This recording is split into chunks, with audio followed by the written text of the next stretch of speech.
Yellowstone is often called the most dangerous volcano in North America. But what makes it unusual is that you cannot see the volcano itself. There is no giant cone or mountain rising above the landscape. Instead, the entire national park sits on top of a massive volcanic system hidden deep underground. And recently, scientists studying Yellowstone have been paying close attention to several strange signals coming from beneath the park. The ground in some areas has slowly risen. Large clusters of small earthquakes have appeared, and new seismic studies suggest the magma system below Yellowstone may be far more complex than researchers once believed. Some scientists now think Yellowstone may not behave like a single volcano at all. Instead, it could be part of a much larger underground volcanic system with multiple magma pockets and smaller volcanic structures connected beneath the crust. That idea raises an obvious question. If Yellowstone becomes active again, could it involve more than one volcanic event? To understand why Yellowstone attracts so much attention, it helps to look at what actually sits beneath the park. Yellowstone lies on top of a volcanic hotspot, a region where extremely hot material rises from deep inside the Earth's mantle. As this heat moves upward, it melts parts of the crust and creates large reservoirs of magma. Unlike typical volcanoes, Yellowstone does not erupt from a single mountain. Instead, it forms what geologists call a caldera, a huge collapsed volcanic basin created by past eruptions. The current Yellowstone caldera is roughly 70 kilometers long and 45 kilometers wide. That enormous depression formed after the most recent major eruption about 640,000 years ago. But that was not the first time Yellowstone erupted on a massive scale. The region has produced 3 giant eruptions over the past 2.1 million years. The oldest of these occurred about 2.1 million years ago and created the Island Park caldera in Idaho. Another massive eruption followed roughly 1.3 million years ago, forming the Henry's Fork caldera. The most recent supereruption created the Yellowstone caldera we see today. Each of these events released enormous volumes of volcanic material. Ash from those eruptions spread across large parts of North America, and some deposits can still be found thousands of kilometers away. Because of this history, Yellowstone is often described as a supervolcano. A supereruption is defined as an eruption that ejects more than 1,000 cubic kilometers of material. For comparison, the 1980 eruption of Mount St. Helens released about 1 cubic kilometer. Despite that dramatic history, Yellowstone today is not silent. The region remains one of the most geologically active places in North America. Every year, the park experiences hundreds to thousands of small earthquakes. Most of them are too weak for people to feel, but they provide scientists with valuable information about what is happening underground. The park is also home to more than 10,000 hydrothermal features, including geysers, hot springs, and steam vents. These features exist because water deep underground is heated by the magma system below the surface. Another signal scientists watch closely is ground deformation. Over the past several decades, parts of the Yellowstone caldera have slowly risen and fallen as magma and fluids move beneath the crust. Satellite measurements show that in the early 2000s, some areas of the caldera rose by almost 25 centimeters in just a few years. That kind of movement usually indicates that pressure is building somewhere underground. Then there are the earthquake swarms. Unlike typical earthquakes, which involve one large quake followed by aftershocks, swarms consist of many small earthquakes occurring close together over a short period of time. Yellowstone experiences these swarms fairly often. One of the largest recent swarms happened in 2017, when more than 2,400 earthquakes were recorded over several months near the park. Scientists believe these swarms are often caused by fluids or magma moving through cracks deep underground. By studying how seismic waves travel through the crust, researchers have been able to create detailed images of the magma system beneath Yellowstone. And these images revealed something surprising. Instead of one giant magma chamber, Yellowstone appears to contain multiple magma reservoirs stacked beneath the park. The upper magma reservoir sits roughly 5 to 17 kilometers below the surface. Beneath that lies a much larger reservoir extending down to about 45 kilometers deep.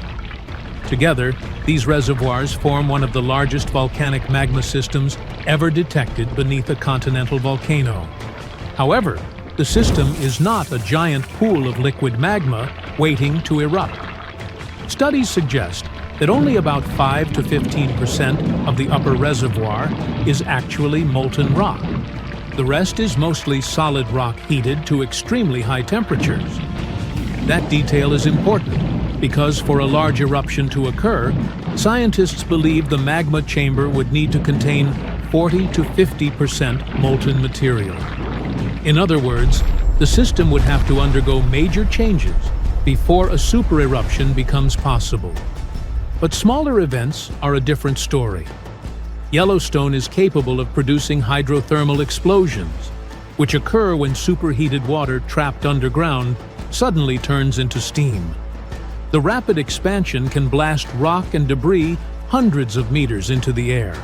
These explosions have happened many times in the park's history.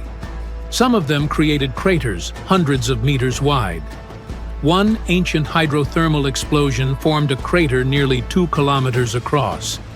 While these events are far smaller than a volcanic eruption, they can still be powerful and unpredictable. Another discovery has made the Yellowstone system even more interesting to scientists. Recent geophysical surveys suggest the magma beneath Yellowstone may be connected to a broader network of volcanic activity across the surrounding region. The Yellowstone hotspot has actually left a long trail of volcanic formations stretching across parts of Idaho, Nevada, and Oregon. As the North American tectonic plate slowly moved westward over millions of years, the hotspot produced a chain of ancient volcanic fields across the western United States. Today, Yellowstone sits at the newest end of that volcanic track. But deep beneath the surface, magma rising from the mantle may spread outward into smaller pockets and fractures throughout the crust. Some researchers think these smaller magma pockets could feed localized volcanic or hydrothermal activity in the broader region around Yellowstone. That does not mean multiple volcanoes are about to erupt, but it does suggest the underground system feeding Yellowstone may be much larger and more complicated than scientists once imagined. Because of this complexity, Yellowstone is one of the most heavily monitored volcanic systems in the world. Scientists track earthquakes using dense networks of seismometers. GPS stations measure even tiny movements of the ground. Satellites monitor the landscape for changes in elevation. So far, these monitoring systems show no signs that a major eruption is imminent. But the discoveries made over the past 2 decades have changed how researchers understand Yellowstone. Instead of imagining one giant magma chamber waiting beneath the park, scientists now see a huge underground network of magma reservoirs, heated rock, and circulating fluids. That system is constantly shifting and evolving. And while Yellowstone is not expected to erupt anytime soon, it remains one of the most powerful volcanic systems on Earth. The geysers, hot springs, and steaming ground visible across the park are reminders that deep below the surface, enormous amounts of heat are still moving through the crust. Most of the time, that energy escapes quietly through hydrothermal activity. But the deeper scientists study Yellowstone, the clearer it becomes that the system beneath the park is far more complicated than anyone once thought. It was April 2025 when geologists went back to Yellowstone's Norris Geyser Basin for the first time this year.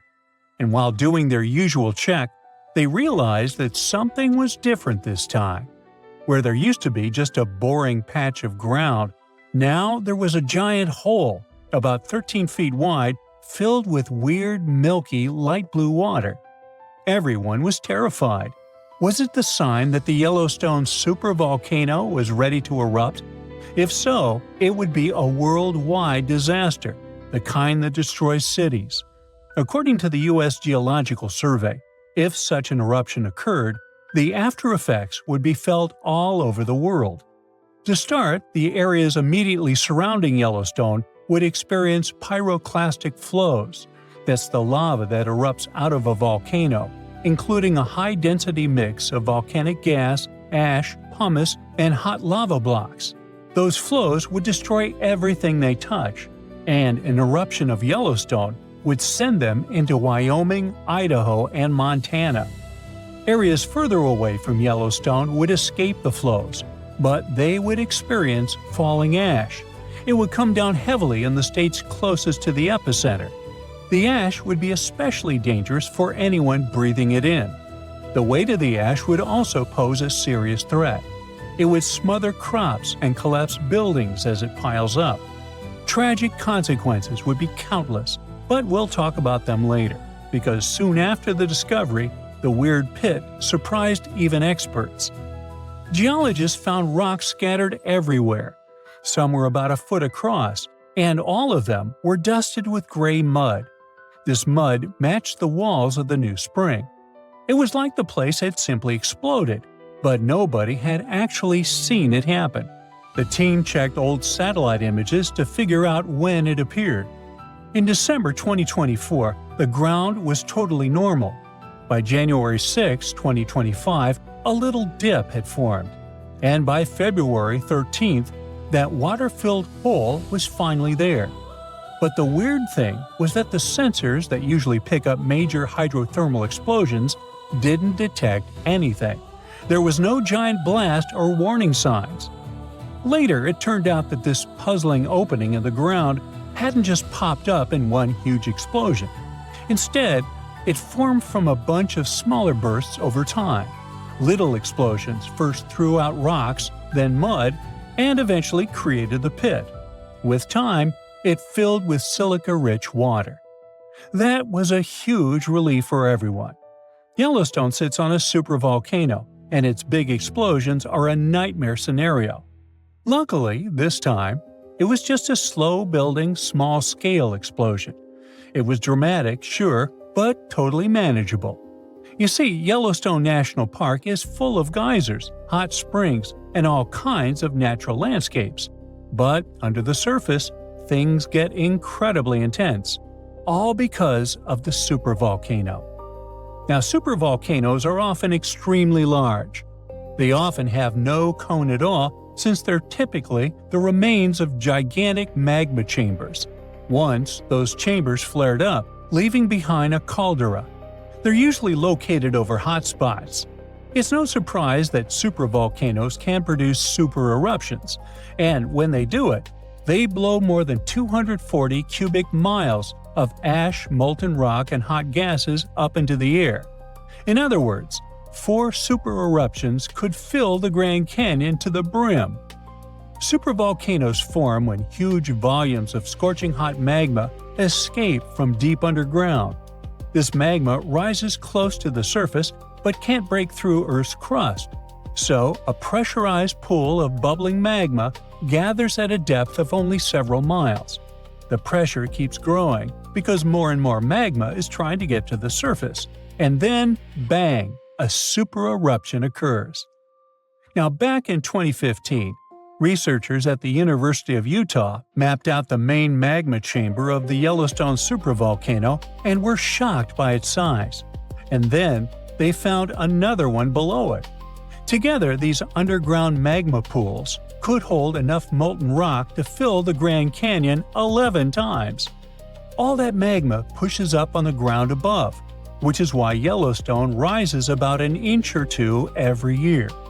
That slow lift might not sound like much, but combine it with the fact that Yellowstone is still an active volcano and has a volcanic explosivity index of 8, and it's enough to make you wonder what could happen if things went south. And yes, Yellowstone has indeed been a bit jumpy in recent years. In March 2023, there were 354 earthquakes in the area. Most were tiny, but the biggest hit a magnitude 3.7, part of a swarm of 106 quakes. Now, before you freak out, experts from the Yellowstone Volcano Observatory say there's no need to panic. No eruption is coming anytime soon. Volcanoes don't stick to a schedule. Just because Yellowstone hasn't erupted in a long time doesn't mean it's about to blow. The park is stable for now, but scientists are keeping a close eye on everything underground, the quakes, the rising ground, and even temperature changes, just to be safe. The superhot plume of magma, a hotspot under Yellowstone, has been churning for 17 million years. The Earth's crust slowly moved over it, making the hotspot leave a trail of volcanoes stretching more than 450 miles along the Snake River Plain. Most of those ancient ones are now buried under layers of lava and sediment. In just the past 2.1 million years, Yellowstone has unleashed 3 cataclysmic eruptions, so massive they managed to reshape the land. Each explosion sent pyroclastic flows, rivers of searing hot rock, ash, and pumice racing outward for miles. The debris piled up in layers hundreds of feet thick, some forming solid lava-like rock. When those eruptions emptied the underground magma chambers, the roof collapsed, forming the massive calderas we see today. Even after those mega eruptions, Yellowstone didn't stop. Between 180,000 and 70,000 years ago, enormous rhyolite lava flows, sometimes over 144 cubic miles, poured out. Some flows followed north-south vent lines. The West Yellowstone flow erupted around 110,000 years ago. The Nez Perez Creek flow followed 160,000 years ago. If you stand at Madison Junction on the caldera's northwest rim, you can see it, a cliff that formed when the Lava Creek Tuff eruption collapsed the land 640,000 years ago. And inside the caldera, you'll see the hardened lava flows snaking across the floor. Figuring out when a supervolcano might blow is like being able to read nature's warning signals. Thousands of years before a massive eruption, the heat underground starts building, and the magma chambers become like ticking pressure cookers. Little signs start showing up. Gas bubbles escape as the pressure shifts, and earthquakes shake the ground. The land above slowly rises. Cracks appear. Hot springs and geysers start acting up, heating even more than usual. Now, what would happen if Yellowstone erupted? Remember those pyroclastic flows we talked about before? They can contain 2 parts: the lower flow of the hot lava that moves at ground level, and a cloud of ash that follows above the lava level. So the 2 of them would devastate huge areas. The ash would even reach Europe within 3 to 4 days of the eruption, but it wouldn't be so bad there. After that, it would only take around 2 to 3 weeks before cooler temperatures set in around the globe, all thanks to the sulfur gas that would get to the upper atmosphere after the eruption. Scientists predict that global temperatures would drop by up to 10 to 12 degrees. These consequences could last for 6 to 10 years, putting an end to monsoons, which could cause widespread famine in Asia. Scared? Well, don't be. The good news is that scientists don't believe that the sleeping giant under Yellowstone National Park will wake up in our lifetime. Experts say the next Yellowstone eruption won't likely happen for hundreds of thousands of years. And even then, it may not be that bad, because scientists have discovered that the magma lurking within Yellowstone is actually split up amongst 4 different chambers. Not only that, but some of the reservoirs of magma are likely to cool down and solidify, lessening the chances of an eruption. So, while an eruption does sound like it would change the landscape of the world, it's very unlikely to happen anytime soon. It's official. We now know the exact location and timing of the Yellowstone supervolcano's next eruption, and it's called a supervolcano for a reason. It will be thousands of times more powerful than a typical volcanic eruption. When this happens, the planet will face massive disasters. Earthquakes, tons of magma flows, ashen clouds that will block out the sun. The sky will be gray for a long time. We will have a shortage of food because of the lack of sunlight. Planes won't be able to fly. Some species of animals and trees may disappear. One disaster will follow another, like falling dominoes, one by one. Terrible times await Earth, and okay, stop. It's clear, we got it. But when will all this happen?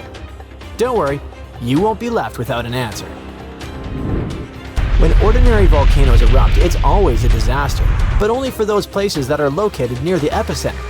Multiply the damage from an ordinary volcano by thousands and you'll get a supervolcano eruption. Yellowstone is one of the largest volcanic systems in the world. It's erupted 3 times in the last 2.1 million years. The last time was 640,000 years ago. The ash covered an area comparable to about half of the United States. Fortunately, there were no people there, but nature got hurt. A similar eruption of a similar supervolcano occurred about 74,000 years ago.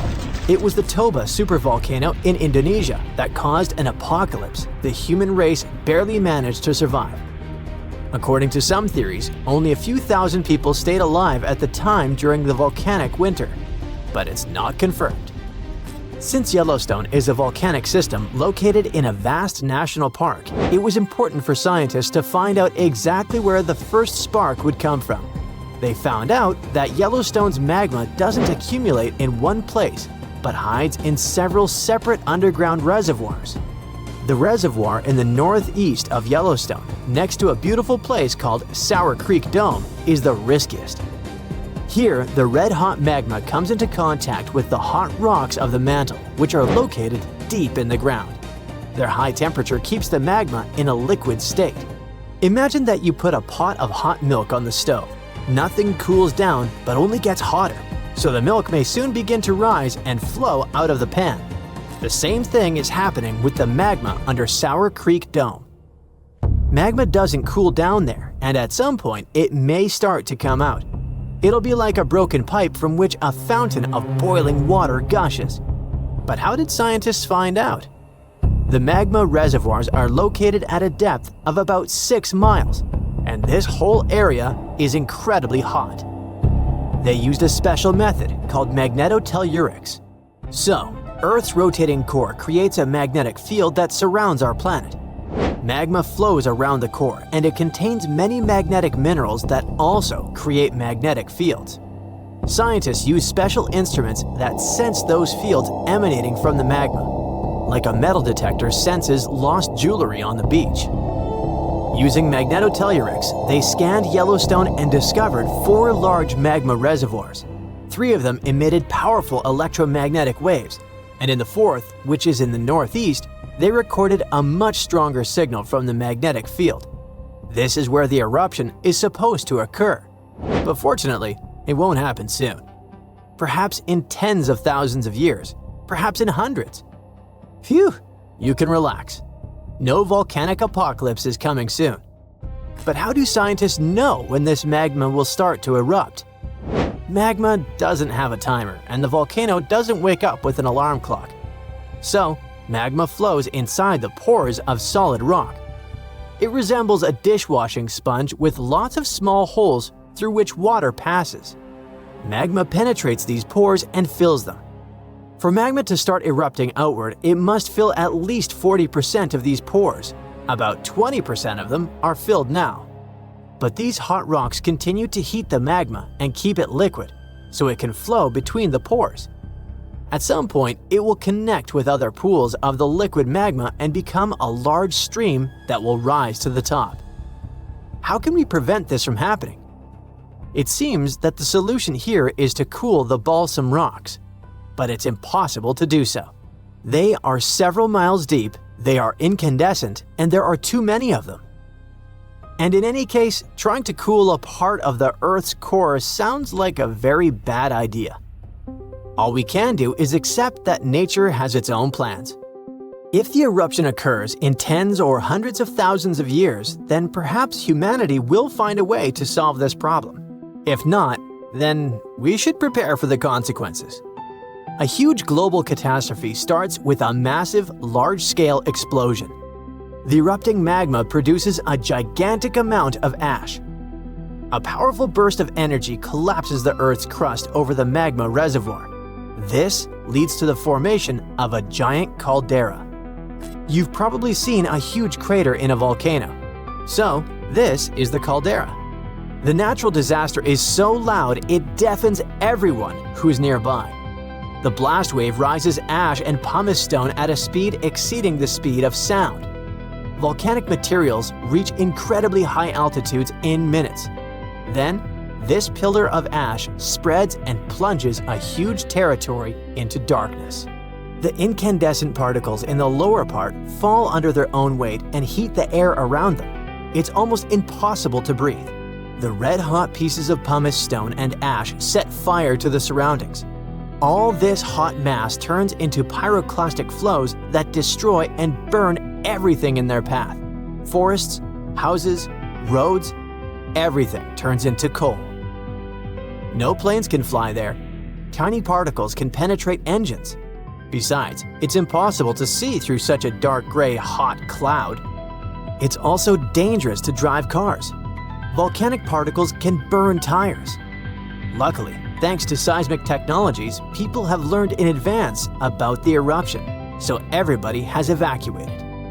The column of ash that has reached the edge of space continues to expand in different directions. The wind helps the volcanic dust expand.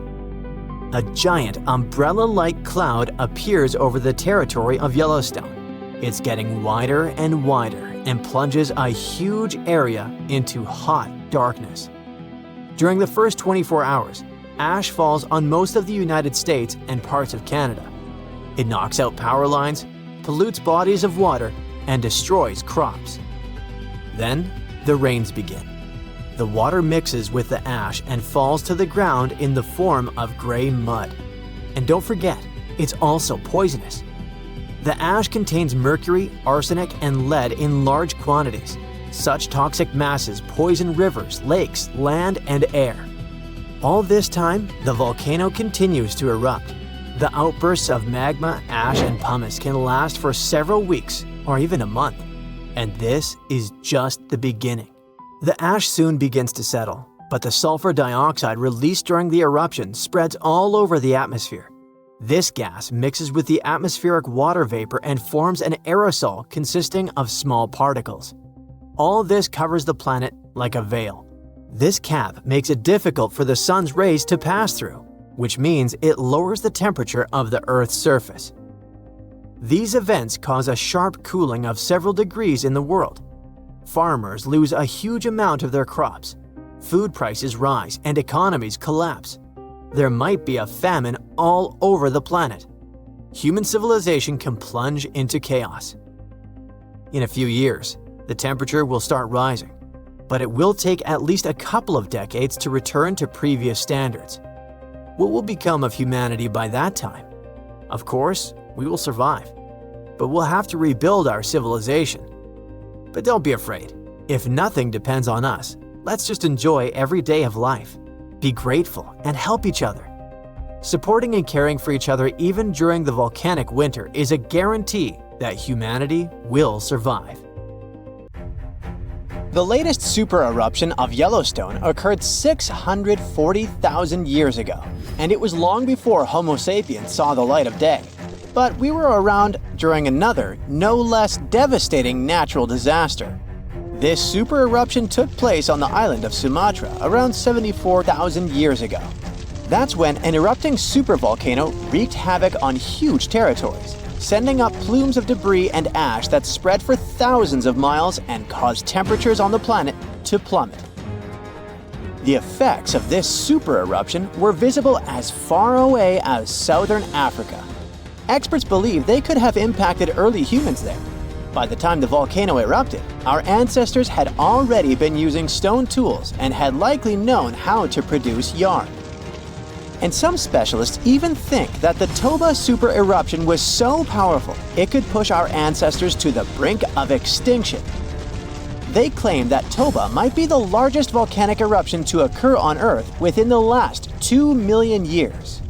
The eruption disgorged so much pyroclastic rock it would be enough to cover the entire United States to the depth of a one-story house. About a third of that deposit piled up on northern Sumatra, while a lot more ended up beneath the floor of the Indian Ocean.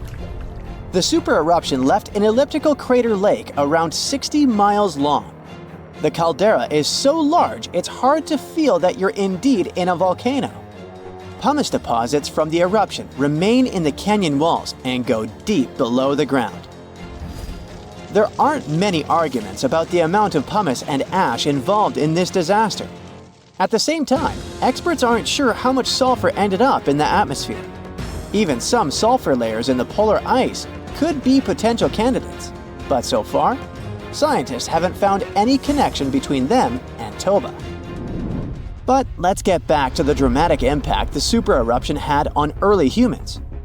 It turns out some not only survived but even thrived after this natural catastrophe, at least judging by the artifacts they made during and after the eruption. The disaster might not have posed a serious threat to those of our ancestors who took refuge along the coast. Genetic evidence hints that modern humans descend from a few thousand people that ventured out of Africa around 60,000 years ago. Why just a few thousand? According to some experts, the rest of our ancestors could have been devastated by the Toba eruption. After all, the supervolcano spewed out 1,000 cubic miles of dust and rock in a flash, leaving a scar in the ground that was dozens of miles wide. All that dust and sulfur Toba sent into the atmosphere potentially cooled the surface of our planet, which led to the appearance of glaciers and the lowering of Earth's sea levels. And since Toba might have had an important role in shaping humankind, scientists have been working hard trying to understand precisely how early humans reacted to this disaster. In 2011, several researchers found an enigmatic soil sample in South Africa's Pinnacle Point, an archaeological site overlooking the Indian Ocean. This sample contained some volcanic ash. After examining the layer, they found more than 400,000 artifacts left by early humans. Those ranged from heat-treated stone tools to signs of fire and animal bones. Based on this finding, the team suggested that early humans on the South African coast thrived after the eruption, living in that area for thousands of years and improving their tools. The region might have served as a refuge during and after the Toba eruption. A 2009 study suggested that the eruption could have lowered global temperatures by 14 degrees Fahrenheit. It would have made survival tough elsewhere in Africa. If there had been a volcanic winter, it wouldn't have been as cold along the coastline. On the other hand, newer studies claim that Toba spewed out so much sulfur into the atmosphere that the resulting aerosols could have stuck together, which would have limited their cooling effect in the long term. In other words, right after the eruption, temperatures would have plummeted, but only in some regions. And after 3 years or so, the effects of the eruptions would have calmed down altogether, becoming not dangerous to humans. Well, apparently, more research is needed. Meanwhile, let's figure out if we should watch out for any volcanoes these days. Last year, thousands of small earthquakes shook the ground near Iceland's Svartsengi geothermal power plant. Magma rose to the surface there, and now it has opened wide fractures slicing through the small town of Grindavik. The ground there is still swelling, and an eruption might happen with little notice. But of course, that's not all. Over the planet, 45 other volcanoes keep rumbling. For example, Italy's Vesuvius, that infamous thing that finished the city of Pompeii in 79 CE. Over the last 17,000 years, the volcano has experienced 8 explosive eruptions, followed by powerful pyroclastic flows, dense masses of super hot ash, lava fragments, and gases flowing at high speeds. The volcano's last eruption happened in 1944. Mount Rainier is one of the most dangerous volcanoes in the USA. Its high elevation, chemical composition, and proximity to Washington's Seattle and Tacoma suburbs and the volcano's ability to produce massive pyroclastic flows make Mount Rainier a threat to consider. The heat from this volcano could potentially melt the ice and snow covering it, leading to rapid downstream flows of debris, mud, and rocks. The Novarupta volcano in Alaska's Katmai National Park and Reserve formed in a 1912 eruption, which was the world's largest in the 20th century. The volcano sent almost 7 cubic miles of ash and debris into the air. It also produced such a powerful ash flow that it created the Valley of 10,000 Smokes. Mount Pinatubo is located in a populated region in the Philippines. It became notorious after a 1991 massive eruption, which was the second largest eruption of the 20th century. More than 700 people lost their lives during that natural disaster. Today, more than 21 million people live within 62 miles of Pinatubo. Mount Agun, a continuously erupting volcano in Indonesia, had its last major eruption in 1963. It was one of the most tragic eruptions in the country's history. It lasted for 11 months, producing ashfall and pyroclastic flows that led to the loss of more than 1,000 lives and serious property damage. People saw ash plumes above the volcano throughout 2018, following the eruption in November 2017. Japan's Mount Fuji hasn't erupted since 1707. That year, a massive earthquake likely set it off. In 2014, experts warned that Fuji could be at risk of another eruption following the 9-magnitude earthquake that shook Japan in 2011. Experts believed the earthquake had raised pressure below Fuji. The eruption in 1707 sent so much ash and debris into the air that all this mass even reached Tokyo. Should Fuji erupt again, it would affect more than 25 million people in the surrounding areas. The eruption of Washington's Mount St. Helens in 1980 was one of the most destructive volcanic events in U.S. history. 57 people, as well as thousands of animals, lost their lives during that natural disaster. The eruption also destroyed around 200 square miles of forest. Experts think that Mount St. Helens' history of massive eruptions means that future catastrophes are bound to happen. The next explosive eruption might send large amounts of ash all over the Pacific Northwest. No wonder the volcano is under close monitoring. One of Indonesia's most active volcanoes, Mount Merapi, has been erupting for centuries. NASA claims that the biggest risk of this volcano is pyroclastic flows, which can spread over vast areas and harm loads of people. For the last time, Merapi erupted in January 2024, sending plumes of smoke into the air. These days, more than 24 million people live in the area surrounding this volcano. So, you might have heard that Yellowstone National Park is sitting on top of a giant supervolcano. That's the reason why the area can boast powerful geysers and hot springs. But it also means that underneath Yellowstone, there is an enormous magma chamber. In 2015, researchers from the University of Utah found out that this chamber was much bigger than everyone had previously thought. They even found one more reservoir with magma under the top one. Apparently, the more spacious the chambers are, the more magma they contain. Together, the two reservoirs store a glob of magma that could easily fill the Grand Canyon not once, but 11 times. But you know the most worrying thing about the magma chambers? They tend to push against the ground above them. As a result, the land in Yellowstone rises about 1 to 2 inches a year. On top of that, Yellowstone has the status of an active volcano, and its volcanic explosivity index, yes, there is one, is 8 out of 8. Such a high number means that if this volcano erupted, it would be an apocalyptic event. To put it into perspective, the eruption of Pinatubo in the Philippines in 1991, which is considered the most powerful in living memory, was given a mere 6 on the volcanic explosivity index. Ha, loser. Now, let's figure out if there's anything to worry about. In March 2023, the University of Utah seismograph stations recorded 354 earthquakes in the entire region of Yellowstone National Park. Sounds like a lot. But keep in mind that the most impressive event of the month was a mini earthquake of magnitude 3.7. It was part of a swarm of 106 earthquakes that began on March 29th and continued until the end of the month. Yep, earthquakes apparently also come in swarms, so be aware. Experts say that Yellowstone's seismic activity is, well, kind of more active than usual, but it's really nothing serious. A geophysicist working at Yellowstone Volcano Observatory called Michael Pollan claims that the volcano won't erupt anytime soon. For this to happen, there must be enough magma ready to erupt beneath the surface. Whew. There should also be enough pressure to cause this magma to rise. But neither of these conditions exist today.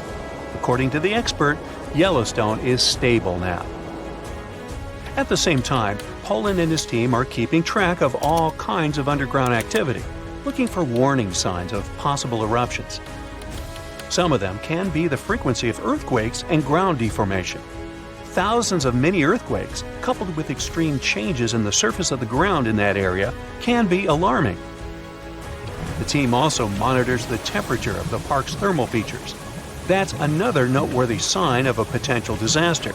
Park-wide changes in geyser activity, as well as gas and thermal emissions.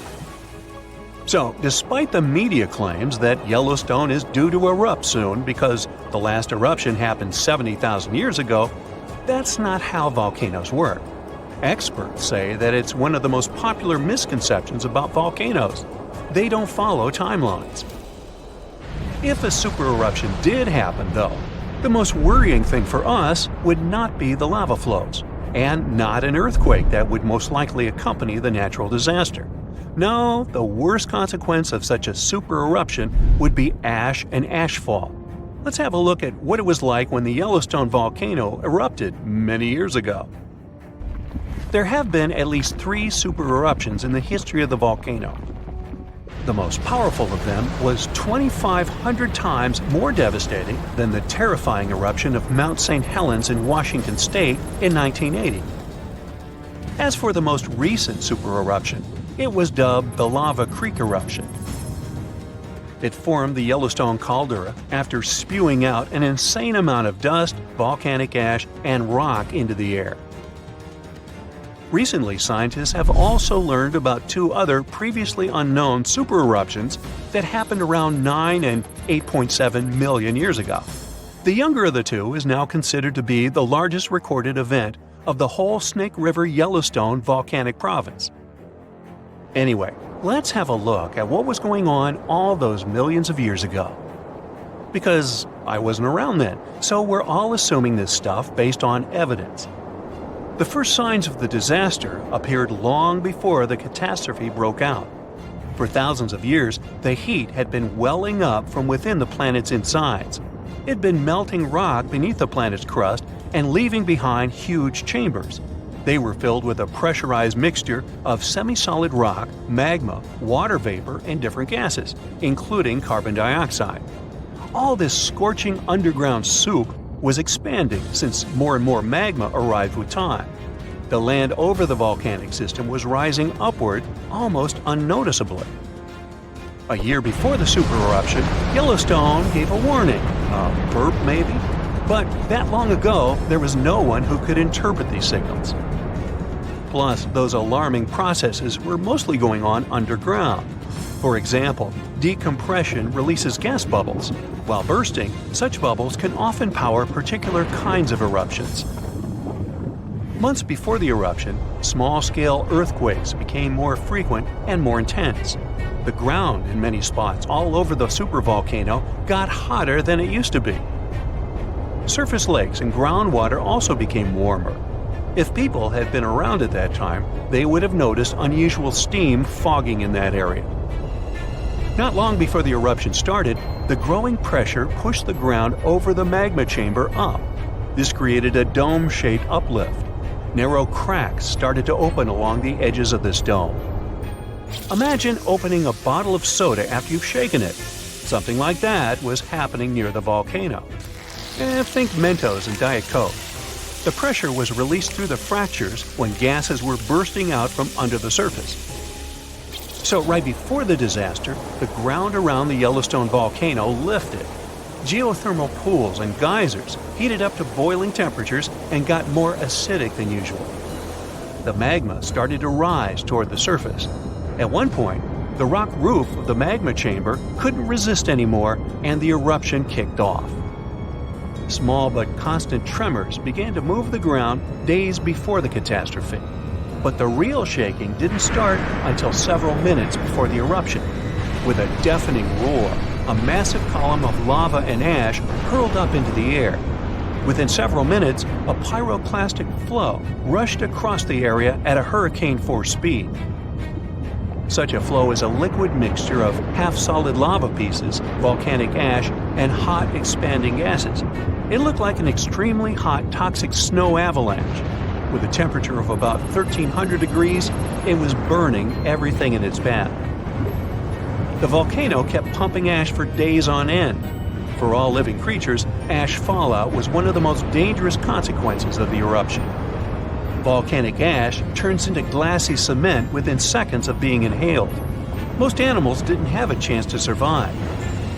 Even thick trees started to collapse under the weight of this dense substance. It only took a couple of days until a thick layer of ash covered huge territories. After the ash got into the stratosphere, the temperatures all over the world started to drop. The eruption was rich in sulfur, which is an effective sunblocker. That's why it soon got so cold that there was no summer in the whole world for the next several years. Animals couldn't find food and clean water.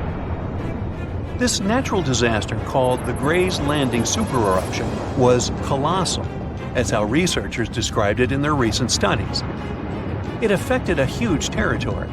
The streams of lava enameled an area as large as New Jersey in scorching hot volcanic glass. It instantly sterilized the land surface, wiping out all the plant life that had been thriving there before.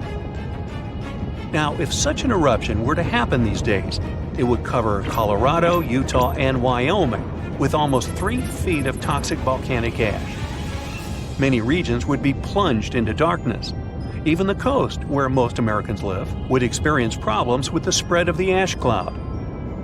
It would destroy crops and contaminate pastures, ruin power lines and electrical transformers. Well, so I'm sure you'll agree with me, it's a good thing that such a disaster isn't expected to occur anytime soon. Hey, we got enough other stuff on our plate. If you've ever been to Yellowstone National Park, you were probably mesmerized by its geysers, which spew superheated water and steam high into the air. But an even more intriguing thing actually hides underground. I'm talking about that underfoot plumbing system that makes those grand eruptions possible. About that, there's good news. Recently, researchers have succeeded in mapping the national park's hydrothermal plumbing system with the help of a giant flying magnet. As a result, scientists have managed to document all these features in stunning detail. The thing is, Yellowstone houses the world's largest hydrothermal system. It contains over 10,000 features, like geysers, mud pots, hot springs, and steam vents. They're fed by a network of underground water pathways. Those get overheated by magma flowing underground. It causes the water to rise to the surface. Now, no one actually knows much about the workings of this system, but the newly created maps might finally shed light on it.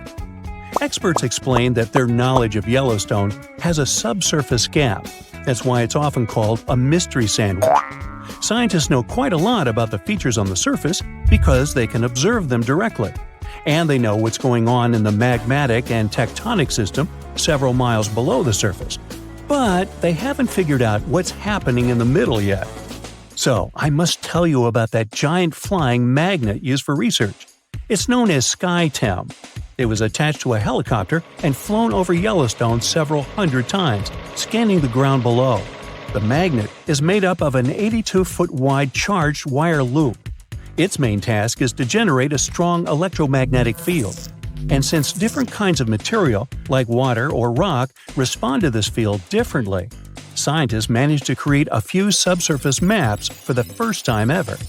The mapping technique also allowed the researchers to differentiate between magma and bedrock, since they have a bit different magnetic properties. And the team got a chance to see how the magma and water interact and create those mind-blowing geological features on the surface. The team got high-resolution maps to a depth of around 500 and 2,300 feet, and low-resolution maps showing what's going on at a depth of up to 1.5 miles. At the same time, the researchers think that the hydrothermal system itself may stretch as far as 3 miles below the surface. If they're right, it means they've only mapped the top half of Yellowstone's plumbing system. Anyway, remember how I said that scientists know pretty much about the bottom part of the Yellowstone sandwich? They have such a good idea about the tectonic plates and deep fault lines because the park's frequent earthquakes provide them with a lot of opportunities to study different phenomena. In July 2021, for example, more than 1,000 earthquakes rocked the area. These days, the team of researchers knows much more about some famous features, like the Old Faithful Geyser or the Grand Prismatic Spring. They've also found out that individual hydrothermal features on the surface can actually be connected to others, which can be as far as 6 miles away from them. Another interesting discovery is that even though Yellowstone geysers and hot springs vary in size, shape, color, volatility, and chemical composition, they are mostly fed by very similar underground sources. That means that the difference between the features appears closer to the surface. Now, I'm sure you've seen the iconic image of Yellowstone with a large rainbow-colored spring, fiery orange at its edges. So what makes these hot springs so colorful? Surprisingly, these awesome hues come from microscopic creatures. The temperatures in the springs are so high they can easily and quickly cook you. Plus, the water there is super acidic, like the liquid in a car battery. But there are certain types of heat-loving microbes that don't mind these crazy conditions. You can even say they're thriving there. So every ring of a different color is, in most cases, a ring inhabited by different bacteria. And each species is adapted to a particular temperature or pH level, which measures how acidic this or that environment is. For example, take the Grand Prismatic Spring, yes, the iconic one. Its rainbow hues likely hint at the diversity of microbes living there.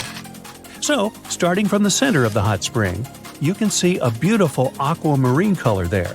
That's where the water temperature is the highest, reaching 189 degrees Fahrenheit, because this area is right over the underground water source. The water there is too hot even for microbes. That's why what you see is mostly clear water. As for the reason for its blue color, it's the same as why the sky is blue. Sunlight hits the surface of the water and the light scatters, but the blue light scatters the most, getting reflected back to your eyes. Now, the next ring of color is yellow, all thanks to certain cyanobacteria. The temperature in this yellow ring reaches 165 degrees Fahrenheit. If the conditions in the hot spring were a bit different, these bacteria would create a blue-green hue, thanks to a green pigment called chlorophyll. But since the sunlight hitting the spring is too intense, the bacteria start producing another type of pigment. It's called carotenoids. And guess what? It acts as a sunscreen for the bacteria. And since this pigment is orange, the normally green bacteria get a yellowish hue. And finally, we've got that bright orange color closer to the edges of the prismatic spring. It's a bit cooler there, around 149 degrees Fahrenheit. In this part of the spring, you can find several types of bacteria. They all produce substances that give the spring this bright orange color. And finally, right at the edges of the spring, the temperature is cooler, around 131 degrees, and a greater variety of microbes can survive there. All of them combined give the edges of the spring that red-brown hue. But scientists believe that people and their activity may have influenced the colors of Yellowstone's hydrothermal features. For example, in the past, the temperatures in the Morning Glory pool used to be much higher than they are today. That's why its color was a deep blue. But trash has started to accumulate in the pool, and some of it clogged the vent. This caused the temperatures to drop, which led to microbial growth. As a result, that pretty blue color turned into orange-yellow.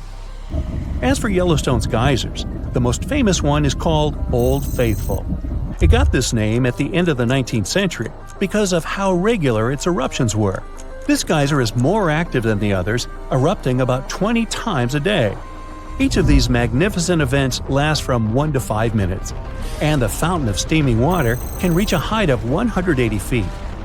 Now, while talking about Yellowstone National Park, we can't but mention Yellowstone supervolcano, right? Supervolcanoes appear when huge volumes of magma are trying to escape from deep underground. Eventually, they burst through Earth's surface. Sometimes all this magma gets stuck, unable to break through the planet's crust. And then, massive pools of pressurized magma gather at a depth of several miles. The pressure keeps growing because more and more magma is trying to get to the surface. At one point, a supereruption goes off. You don't necessarily want to be around for that. Over the past 50 years, the Yellowstone Caldera has risen almost 3 feet. It shouldn't alarm you though. Experts are sure it's a natural behavior for Yellowstone. Periods of dome-shaped uplift are followed by the caldera lowering. Scientists think the supervolcano doesn't present any danger at the moment. For an eruption to happen, the magma inside has to be at least 50% molten. With Yellowstone, this number is just 5 to 15%. Even better, a recent study made the researchers believe the hotspot might be in a state of decline right now, even despite all the breathing and dome-raising activity. There have been at least 3 other supereruptions in the history of Yellowstone volcano. They happened 2.1 million, 1.3 million, and 640,000 years ago, long before video. The most recent supereruption was dubbed the Lava Creek Eruption. It formed the Yellowstone caldera after spilling out 240 cubic miles of rock, dust, and volcanic ash. No thanks, I'll pass. So, you notice anything weird? Recently, there have been alarming changes in the water levels in different parts of Yellowstone Lake. At the same moment, the water level can be rising on one side of the lake and falling on the other. Ooh, it looks as if the lake basin gets lifted by some underground forces. Can it be a sign of a looming disaster? Geysers, mud pots, and hot springs turn Yellowstone National Park into some extraterrestrial world. And all these wonders are fueled by a mighty supervolcano.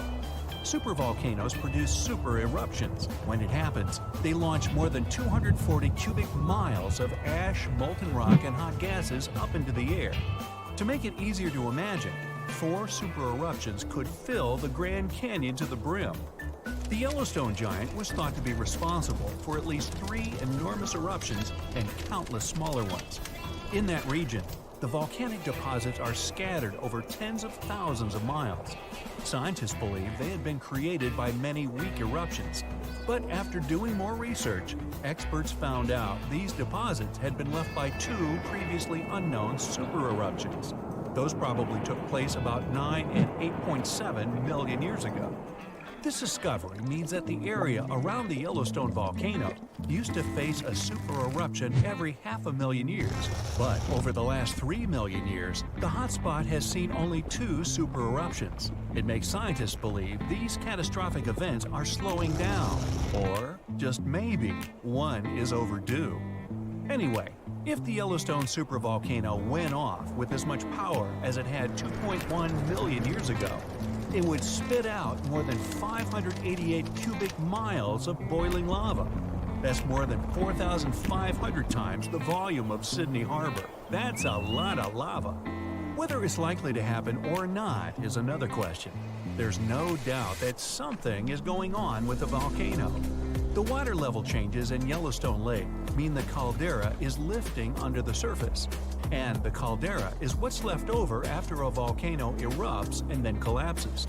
The Yellowstone caldera is not just going up, creating a dome-shaped uplift. It also moves up and down in a kind of breathing motion.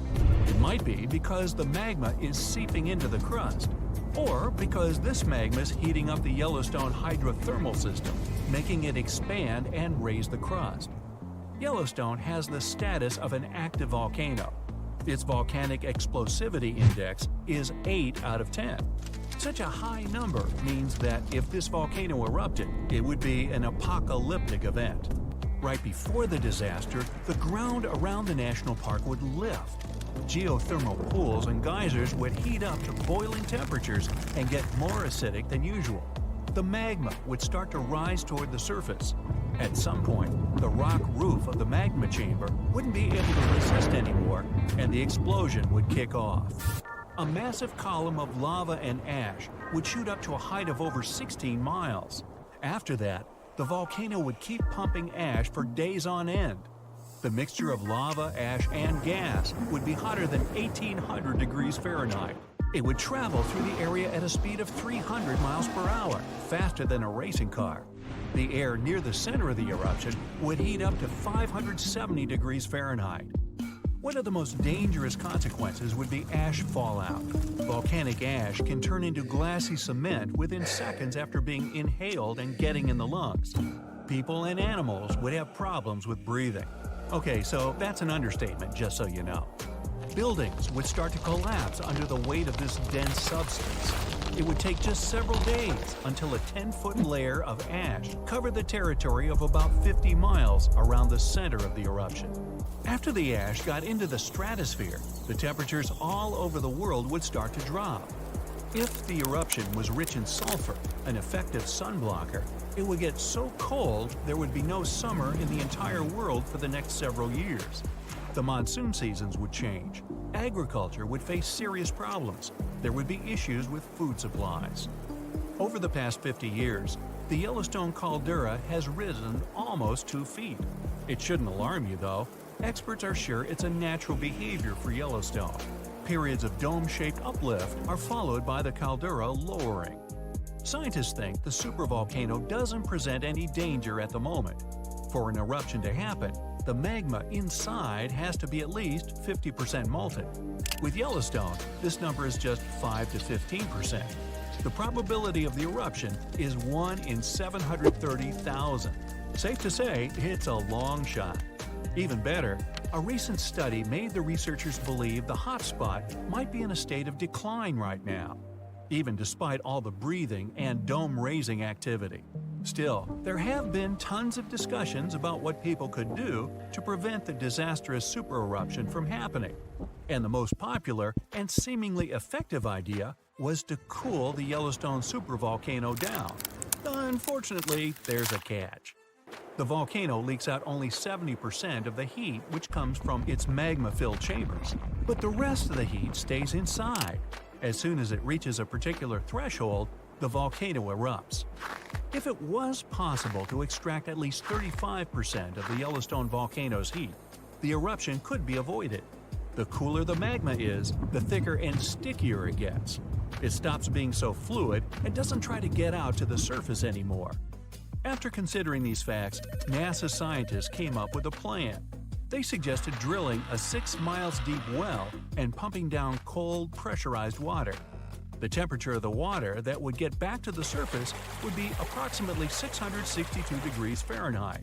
This way, the heat would be gradually extracted from the volcano. And if a geothermal plant was built on the site, it would generate plenty of electric power. It would be very simple to produce, and its price would be very alluring, about 10 cents per kilowatt hour. At first glance, it was an amazing idea. But sometime later, it started to receive a lot of criticism. Imagine drilling through the Earth's crust, getting deeper and deeper, and then wham bam, you hit a hypothermal pocket. Uh-oh, get ready for a catastrophe. This can release gases that are likely to cause a series of super powerful explosions.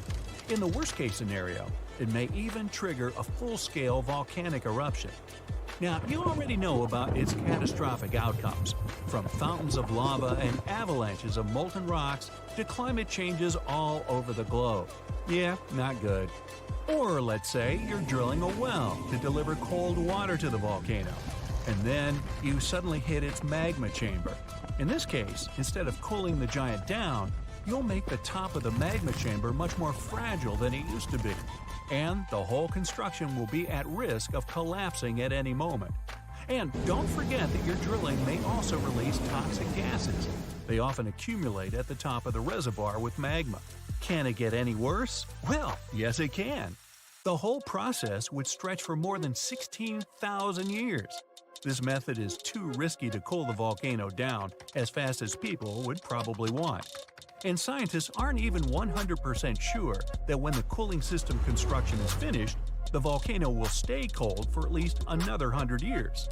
And last but not least, the project of making the Yellowstone supervolcano a bit cooler would cost a mind-boggling $3.5 billion. A huge price for something that might not work out altogether.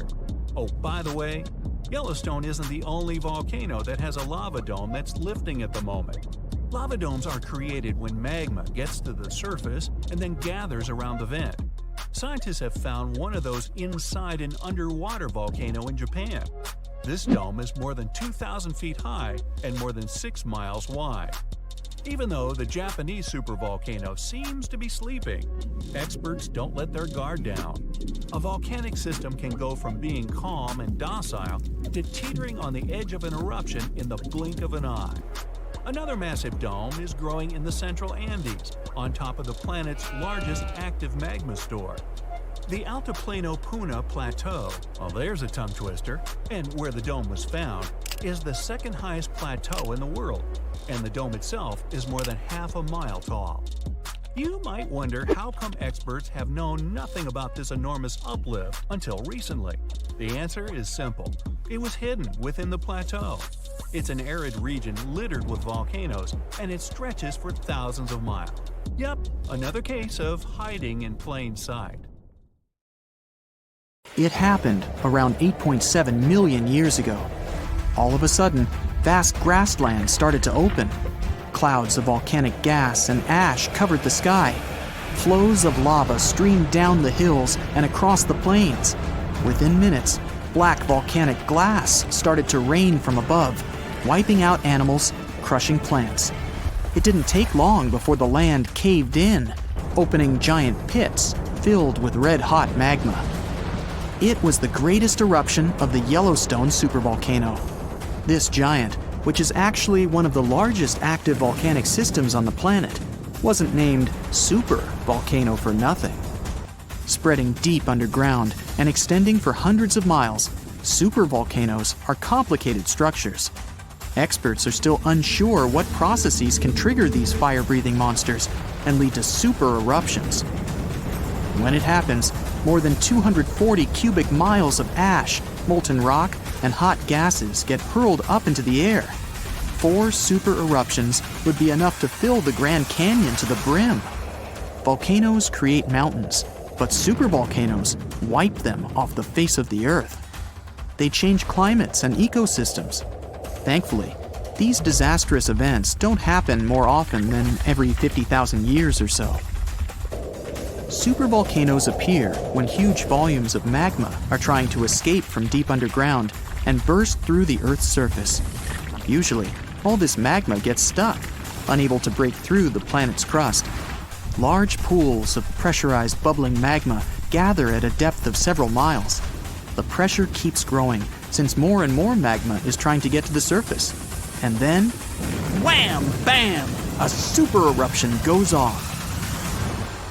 All those millions of years ago, the first signs of the disaster appeared long before the catastrophe broke out. For thousands of years, the heat had been welling up from within the planet's insides. It had been melting rock beneath the planet's crust, leaving behind huge chambers. Those were filled with a pressurized mixture of semi-solid rock, magma, water vapor, and different gases, including carbon dioxide. All this scorching underground soup was expanding after more and more magma arrived with time. The land over the volcanic system was inching upward, slowly, almost unnoticeably. A year before the supereruption, Yellowstone gave a warning. But that long ago, there was no one who could interpret these signals. Plus, those alarming processes were mostly going on underground. For example, decompression released gas bubbles. While bursting, such bubbles can often power particular kinds of eruptions. Months before the eruption, small-scale earthquakes became more frequent and more intense. The ground in many spots all over the supervolcano got hotter than it used to be. Surface lakes and groundwater also became warmer. If people had been around at that time, they would have noticed unusual steam fogging that area. Not long before the eruption started, the growing pressure pushed the ground over the magma chamber up. This created a dome-shaped uplift. Narrow cracks started to open along the edges of this dome. Imagine opening a bottle with soda after you've shaken it. Something like that was happening near the volcano. The pressure was released through the fractures when gases were bursting out from under the surface. Right before the disaster, the ground around the Yellowstone volcano lifted. Geothermal pools and geysers heated up to boiling temperatures and got more acidic than usual. The magma started to rise toward the surface. At one point, the rock roof of the magma chamber couldn't resist anymore, and the eruption kicked off. Small but constant tremors began to move the ground days before the catastrophe, but the real shaking didn't start until several minutes before the eruption. With a deafening roar, a massive column of lava and ash hurtled up into the air to a height of over 16 miles. Within several minutes, a pyroclastic flow rushed across the area at a phenomenal hurricane-force speed. Such a flow is a liquid mixture of half-solid lava pieces, volcanic ash, and hot, expanding gases. It looked like an extremely hot, toxic snow avalanche. With the temperature of more than 1,300 degrees Fahrenheit, it was burning everything in its path. The volcano kept pumping ash for days on end. The air in that area heated up to 570 degrees Fahrenheit. For all living creatures, ash fallout was one of the most dangerous consequences of the eruption. Volcanic ash turns into glassy cement within seconds after being inhaled and getting in the lungs. Most animals didn't have a chance to survive. Even thick trees started to collapse under the weight of this dense substance. It only took a couple of days until a 10-foot layer of ash covered the territory of about 50 miles around the center of the eruption. In the end, tiny particles of volcanic ash coated almost all the western part of North America. After the ash got into the stratosphere, the temperatures all over the world started to drop. The eruption was rich in sulfur, which is an effective sun blocker. That's why it soon got so cold that there was no summer in the whole world for the next several years. The monsoon seasons changed. Animals couldn't find food and clean water. This natural disaster, called the Gray's Landing supereruption, was colossal. That's how researchers described it in their recent studies. It covered more than 8,900 square miles of what's now southern Idaho and northern Nevada. The streams of lava enameled an area as large as New Jersey in scorching hot volcanic glass. It instantly sterilized the land surface, wiping out all the plant life that had been thriving there before. There have been at least 3 other supereruptions in the history of the Yellowstone volcano. They happened 2.1 million, 1.3 million, and 64,000 years ago. They were 6,000, 700, and 2,500 times more powerful than the devastating eruption of Mount St. Helens in Washington state in 1980. The most recent supereruption was dubbed the Lava Creek Eruption. It formed the Yellowstone Caldera after spewing out 240 cubic miles of rock, dust, and volcanic ash. These days, Yellowstone National Park is a mind-boggling collection of 10,000 mud pots, hot springs, geysers, and vents emitting volcanic gases. Heat-loving microorganisms live in most of them. They paint the park in its brilliant colors. The most famous geyser is called Old Faithful. It got this name at the end of the 19th century because of how regular its eruptions were. This geyser is more active than others, erupting about 17 times a day. Each of these magnificent events lasts from 1 to 5 minutes, and the fountain of steaming water can reach the height of 180 feet. Scientists have spent many years trying to figure out what's hiding under Yellowstone Park. They've discovered that surface water goes several miles down into the crust. It gets heated and boils, supplying the geysers. Around 7 miles below the surface, there's a reservoir of half-melted rock. That's the magma chamber, and it's more than 30 miles wide. An enormous plume of hot rock, which looks somewhat like a mushroom, feeds this chamber. It rises from the depth of 400 miles, traveling through the planet's upper mantle, a thick layer of mostly solid rock. Sometimes, this plume overheats the magma chamber. The land in that place lifts, and tiny earthquakes help some liquid escape to the surface. The pressure inside the chamber drops, and the ground lowers again. Since 2004, some parts of the Yellowstone caldera, which is a clever word for a volcanic crater, have been surging upward much faster than usual. The rate's been almost 3 inches per year. No uplift has been that quick since scientists started close observations in the 1970s. And still, experts are sure the supervolcano doesn't present any danger these days. For an eruption to happen, the magma inside has to be at least 50% molten. With Yellowstone, this number is just 5 to 15%. Even if there's some volcanic activity, it's more likely to be a spurt of oozing molten rock, known as a lava flow. It does present some danger, but it's easily avoidable. Or it can be a hydrothermal explosion. Then, a large volume of superheated water trapped below the surface will rapidly turn from liquid into steam. This steam, along with boiling water, mud, and pieces of rock, will burst through the surface with great force. Then, the debris will litter the area of up to several miles in diameter.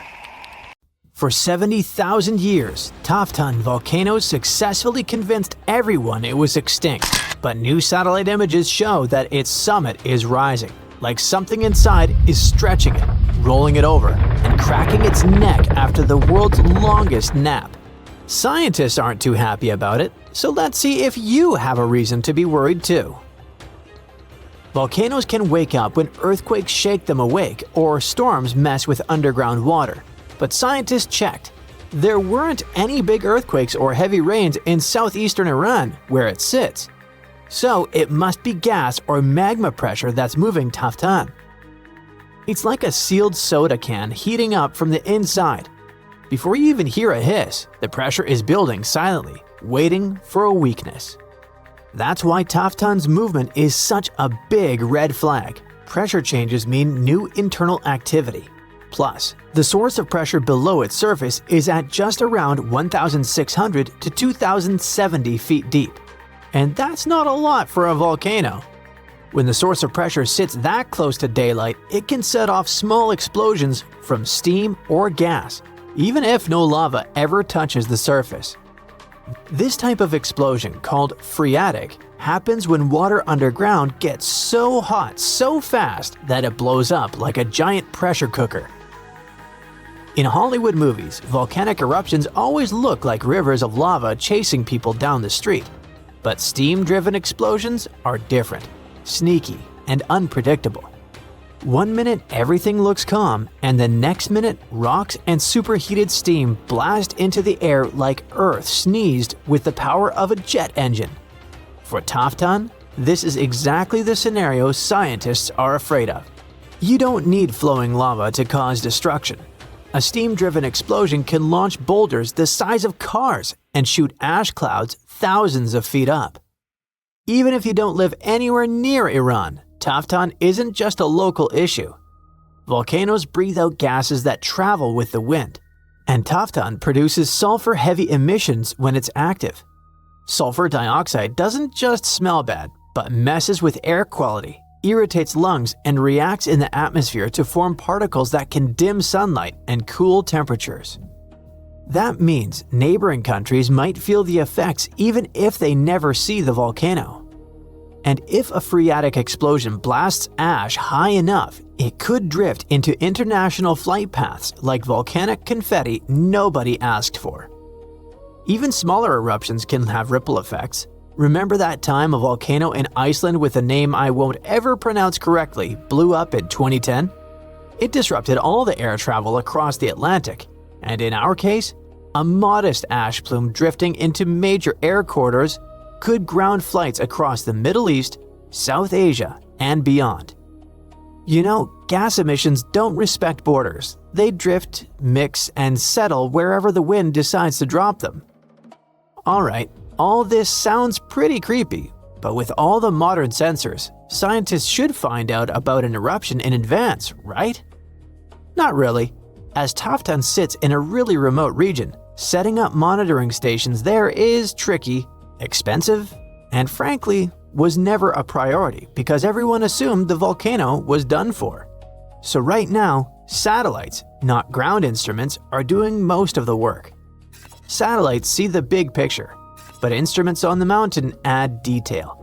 And that's why it was so important for Taftton to be reclassified from extinct to dormant.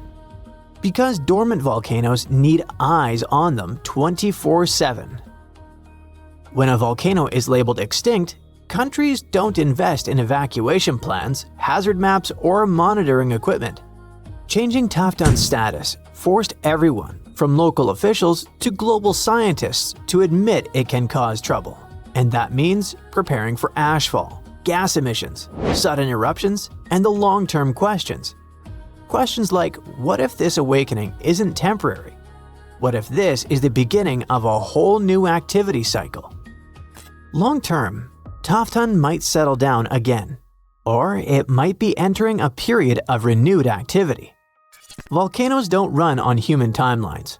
A short-term phase for a volcano could be days or years, and the uplifting summit might mean there's deeper magma movement, not just a surface burp.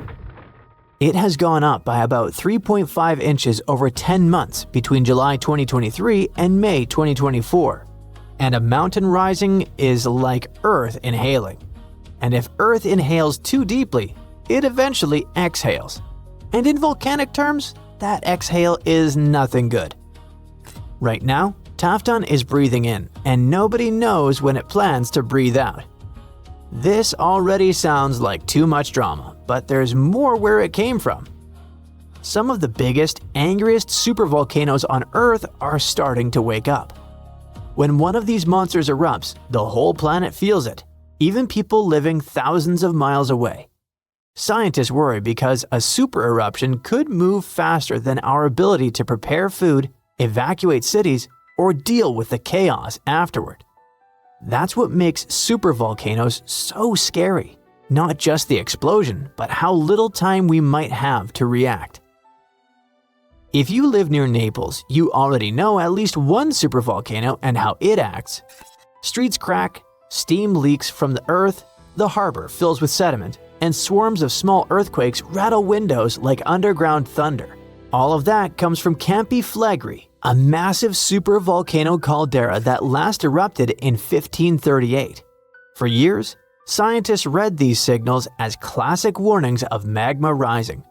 But two recent studies, one in 2023 and another in 2025, completely changed how we understand what's really going on. And surprisingly, they brought a bit of hope with the danger. In 2023, studies zoomed in on carbon dioxide, a gas volcanoes pump out when magma starts acting up. At Campi Flegrei, CO2 levels jumped after 2005 to about 4,000 to 5,000 tons a day, which sounds like magma rising fast. But when scientists checked other gases like nitrogen and helium, the chemistry didn't fit that idea at all. It turned out that the extra CO2 came not from rising magma, but from super hot fluids underground, cooking the surrounding rocks and releasing gas on their own. In the 2025 study, lab experiments showed that the shaking comes mainly from a sealed underground water and steam reservoir. When that natural lid traps pressure, it eventually cracks and releases steam and sets off sudden quakes that people feel at the surface.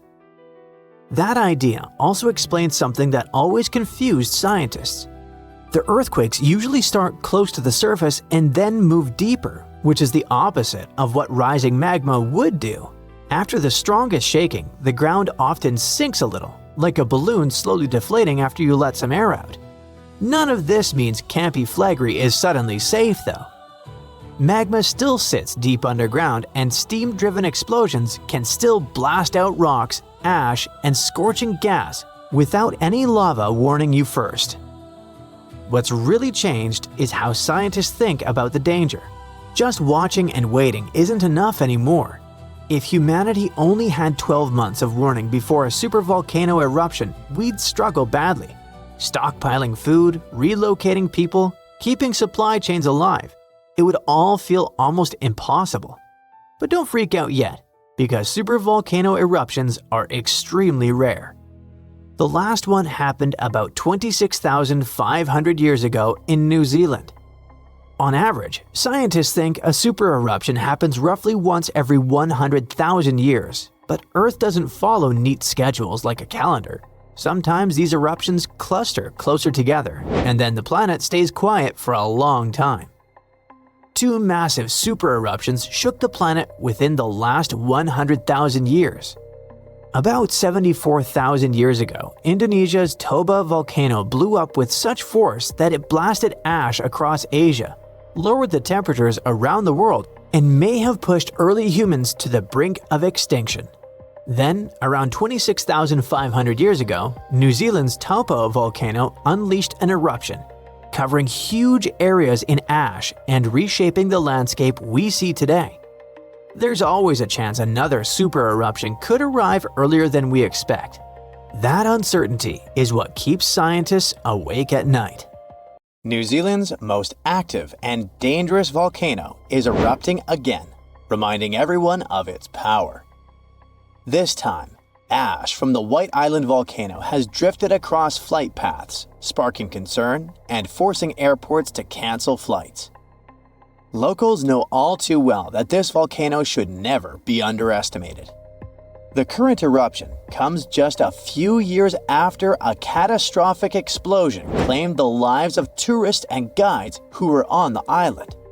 But against all odds, some people managed to survive what could have been their tragic end. It was December 9th, 2019. The sky was clear and blue over the Bay of Plenty, a big bay on the northern coast of New Zealand's North Island. It felt like the perfect day for sightseeing. The main attraction in the area is the White Island volcano, also known as Whakaari. It is huge, with its peak rising about 1,000 feet above sea level. Its impressive size and stunning views have been drawing visitors from all over the world for years. Actually, we're talking about very brave visitors, as being near an active volcano comes with serious dangers, such as explosive eruptions, fatal emissions of sulfur dioxide, superheated steam, earthquakes, rockfalls, and even tsunamis. Experts normally say that these catastrophic events are extremely rare, which is true, but rare doesn't mean impossible. On that doomed day, 47 people were having the best time exploring the island. Little did they know that everything was about to change at exactly 2:11 that afternoon when the volcano erupted. A fisherman who was out at sea near the volcano described it as a huge explosion going off, forming a mushroom cloud as it expanded. Photos taken from a distance and satellite images show that a thick white cloud filled the sky a couple of moments after the eruption. Authorities then issued an alert about a moderate volcanic eruption, warning people living near the volcano to stay inside and close their windows and doors to prevent ash from coming in. But the authorities' nightmare truly began when they checked cameras on the island and saw what appeared to be people going inside the crater just 1 minute before the eruption. Right at that moment, they knew they had to launch an urgent rescue operation. Time was running out, and every second counted. The people were in serious danger. 7 rescue helicopters were sent to the scene with paramedics on board. They managed to find the first survivors, and 7 of them were seriously hurt. At around 5 in the morning the next day, officials announced that 23 people had been rescued from the island. They knew more people were still trapped there, but rescue teams could not communicate with any of them. And there was something even more worrying in the back of their minds: the risk and fear that a second eruption might happen at any moment. Recovery efforts during that week were really challenging due to ongoing seismic and volcanic activity. Heavy rain, low visibility, and toxic gases made things even tougher for the teams on the ground. Unfortunately, 22 people lost their lives in this tragedy, either due to the explosion or from their injuries. Those who survived tell heroic stories about that day. One of the survivors was from Sydney and was only 19 years old when he went on a family trip to New Zealand. The itinerary included a visit to the famous White Island volcano. He said that his tour group, including his family members, was caught in a relatively flat and open area on their walk down from the crater when the volcano erupted. Then he was thrown over a mound by the force of the eruption before curling up in the fetal position, covering his head with his hands. He felt like he was being hammered by a sandstorm, like in movies where characters can't see a few feet in front of them. Once the eruption clouds lifted, the island returned to the clear day it had been before, except everything was covered in gray ash. That was when he saw his father struggling to breathe. He remembers spending about 20 minutes thinking about what he could do, even though he was feeling unbearable pain. With hope of survival, he gathered all his strength to get up and seek help. Eventually, he managed to reach the pier where he was rescued and taken to a hospital. He spent 8 days in intensive care and, like a hero, managed to survive. Unfortunately, he never saw his family again. Along with other survivors, this young man was one of those who sought justice after the incident. According to him, he wasn't given any indication of dangers before going on the trip, and only had a short safety briefing that day with no emergency plans in place. This brings us to an important question regarding this tragedy. How could no one have predicted what was going to happen? Were they all really caught by surprise? To answer these questions, we need to understand a bit about the nature of volcanoes and how they behave. So, New Zealand is situated on 2 tectonic plates. These plates are always moving very slowly, and what happens there, specifically, is that the Pacific plate slides under the Indo-Australian plate. The problem is that when this subduction or sliding process happens, it can create deep trenches. As the edge of the denser plate moves down, the pressure and temperature around it go up. This causes changes in the plate that melt the rock above it, and that melted rock can rise and come through a volcano. This geological process has helped shape the beauty of New Zealand with its rugged terrain and stunning mountain landscape, but it can also be destructive. There are several active volcanoes in the country, and White Island is just one of them. Eruptions like the one that happened in 2019 have been occurring for tens of millions of years. White Island volcano is a stratovolcano, which means it has that classic cone shape like Stromboli in the Mediterranean or Mount St. Helens in Washington. It's also part of the Ring of Fire, a region filled with volcanoes that surrounds the Pacific Ocean.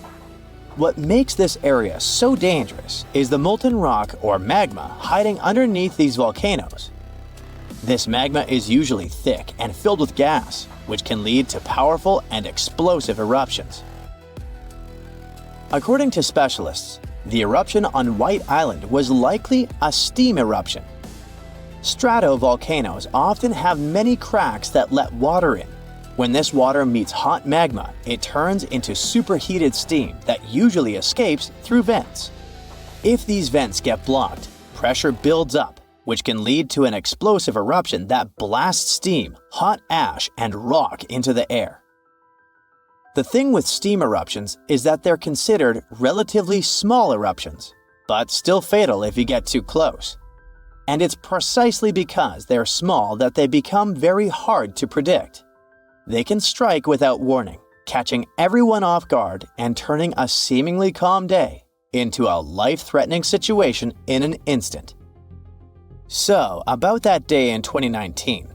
Yep, The volcano really surprised the tourists and their guides, but we need to clarify one thing. About a month earlier, experts did notice an increase in toxic sulfur dioxide coming from the volcano. They raised the danger alert to level 2, which stands for moderate to heightened volcanic unrest. But what happened was that, back then, it was still pretty common for tour operators to keep running their tours, even with a level 2 alert.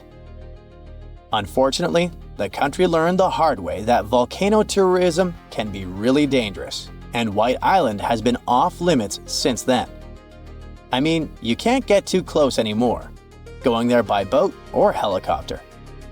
But for those with a taste for adventure, scenic flights are still an option, allowing you to catch a glimpse of the volcano from a safe distance.